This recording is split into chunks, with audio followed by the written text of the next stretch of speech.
Hey everybody, I actually want to do a review on this movie that Lorena and I saw the other day, and it's called Meagan is Missing. And it is about two little girls at the age of 13 and 14, and about the dangers of chatting online. So I'm just going to give you my opinion on it, and yeah, I'm actually going to do a review. Hi everyone. I know I never show my mug on here, but I wanted to do a review on a movie that I saw with Lorena, and you gotta excuse me because I'm just holding my camera, so I'm not used to this, but the name of the movie, as I showed, was called Meagan is Missing, and my husband and I found it and watched it, and we thought it was good for her, and it is a story about two little girls, one's 14, one's 13, and about their story about, you know, how they are and stuff. One of them's real promiscuous. She was molested by her stepfather, and she's had a really hard life. And the other little girl is really innocent, but she's very lonely and has no friends. So she sticks to this other girl because it's her only friend. Long story short, one goes to the party, takes the other one, and it kind of shows you what little girls would do for attention. I mean, the things that they do, the way that they talk. The guy who made this actually followed two little girls around, his friends' kids, and I think they were 12, and he said he was blown away by the things that they said because of the dialogue in the movie as far as the girls talking and what they do and stuff. He actually got from following these two little girls. It's just a trip to know that these kids are that young talking about that kind of stuff they're doing and, you know, sexual things or whatever. It was just a trip. And then one person introduces one of the girls to someone online, and he was pretending to be a young person, and it was actually an older man who was a sexual predator, and it shows you know, how invincible that the kids thought they were. Okay, so I really don't want to blow the movie about, you know, what really happens and stuff. The first part of the movie is just the kids talking, and it kind of shows you how kids are behind your back. It also shows all the freedom that the kids have from their parents. I mean, these girls were going to the restaurants, going to the mall, just, they could go anywhere they wanted to, and they were only 13 and 14. There's no way in hell my daughter's going anywhere. I don't let her leave my house unless I drive her or I pick her up. There's just no way. I don't even like her to spend the night at people's houses. I don't know, because you never really know. And when I was younger, I mean, we were at a party, at one of my friend's party, and my friend's father molested one of the girls that was there, and it was really traumatizing. I was only 12 years old, and that was supposed to be our safety place, you know. The parents were supposed to keep us safe. So, so this little girl, one of the little girls, a promiscuous one, basically makes a date with this guy, and she disappears. And then, so, you know, then the other little girl, I'm not going to tell you what happens, but then she disappears. And it's based on two cases of online predators, actual cases, and 5 cases of murdered, tortured children who were murdered by serial killers or pedophiles or whatever. The movie is so, I found it very disturbing and very shocking.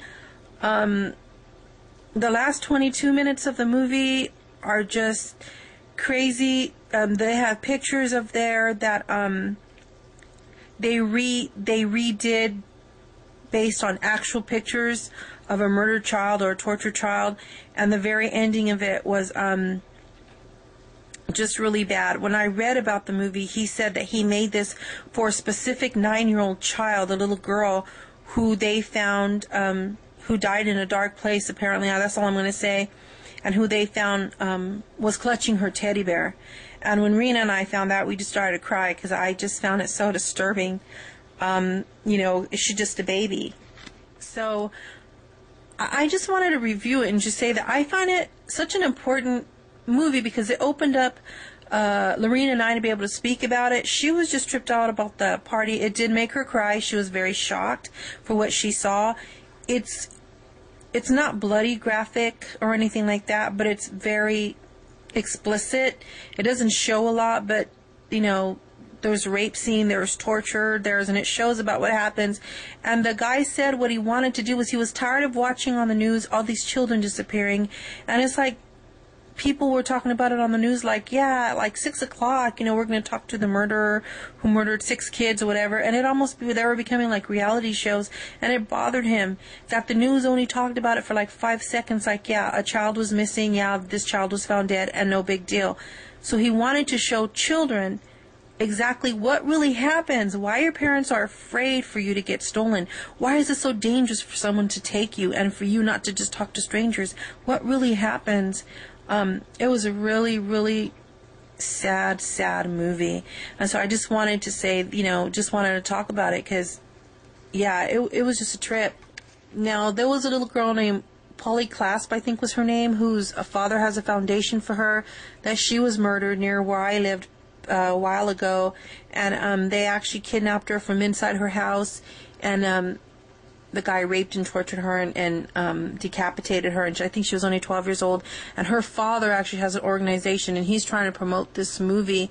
And a lot of things that I'm reading is they want to show this movie in the middle schools and in the high schools, and I guess they're getting no because they say it's a little bit too harsh.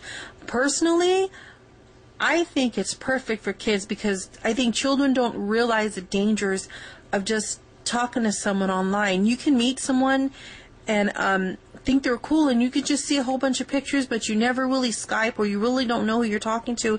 It could be a stranger, it could be a predator, it could be a murderer or a pedophile, and these kids don't even know. Just because it's a cool picture, a good-looking person, they trust it. And that's what happened in this movie. They trusted this person just because they liked the way he looked and they were talking to him and stuff. So I just think this is a really awesome movie. I think if you have children, middle school, I'd say 8th grade to... If I had seen this when my daughter was 12, I would have showed it to her 12 years old. I think it's that important. All the way up into, she's older, but I think it's important because, coming to find out, Lorena was shocked at some of the things that she's seen. It blew her mind because she had no idea something like that really happened. I mean, having to watch it, she was just shocked. She was just crying after. She was just crying. She didn't know things like that were that bad. And I think it's better to give her a dose of reality and to scare her and traumatize her a little bit, and to be safer and to let her know what's really out there, than to lie to her and try to protect her and let her not be prepared for what the world is really like. I'm laughing because I see the camera. I'm going this way to the camera. Yeah, so I just want to talk about the movie. I think it's really awesome. I personally think that it's good for little kids to watch. I don't think it's that bad for the kids to watch. I think it would be good for all middle school kids to watch and high schoolers to watch. Yeah, I hope I'm not rambling. It really affected me. I mean, the first night I was traumatized. I have a shotgun, okay, and I just kept looking at my shotgun, and every little noise outside, I was like, seriously, paranoid. She was paranoid. I walk her to the bus stop and stuff, but I'm just kind of like, ooh, because it's not monsters, it's real people who are doing these things. So it makes you think, and about all the freedom that the parents, I think as a parent, you got to think, it's not like back in the day when we were kids. It's completely different. So I would really think that Meagan is Missing is a very important movie to show your children. I would watch it first just to see what if you agree your children can handle it or not. I was willing to traumatize her because I think it's important enough for her. Yeah, she'll be traumatized, but it's that important. It's so bad nowadays. Every time I watch the news, there's another child that's been hurt. So it's that important to me. And, yeah, just wanted to put it out there. I wanted to do a review on it, how I thought it was, and I hope I wasn't rambling. And, all right, that's it. Bye. Now, I know I'll probably hear something because I let my daughter watch it. I know not everybody agreed with it, but pretty much let me explain to you how it went down in my house. In our house, my husband and I watched the movie on Netflix, and after it was over, I looked at him, he looked at me, and it was like, oh, hell yeah, she's watching it. I don't care if she's traumatized for life. She's watching it. That's all there is to it. She can be traumatized, but you're watching it. That's how it went down in my house.